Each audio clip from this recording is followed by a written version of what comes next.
že tento vrtuľník ako jediný na svete je schopný vykonať akrobatické manévre tohoto typu, teda realizovaný premet, ktorý sme už niekoľkokrát mali možnosť vidieť.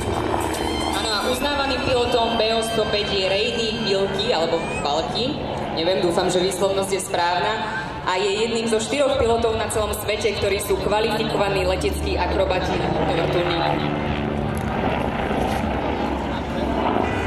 Skutočne tých vyrážajúce kúsky tohoto pilota. Stratený 4-ročný Adamko sa presunul do stanu polície. Takže prosíme rodičov, 4-ročný Adamko zo Spišskej Novej Vsi je v stane polície.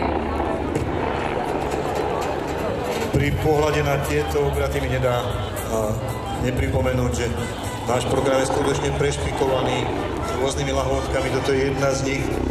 V každom momente sa je na čo tešiť. Každé predstavenie má niečo do seba z trošku iného hľadiska. Nikdy by som nepovedal, že vystúpenie vrtuľníka môže byť natoľko stredovecké. Tým samozrejme nechcem opäť uraziť pilotov vrtuľníkov, tak ako sa mi to včera podarilo v prípade pilotov MiG-29.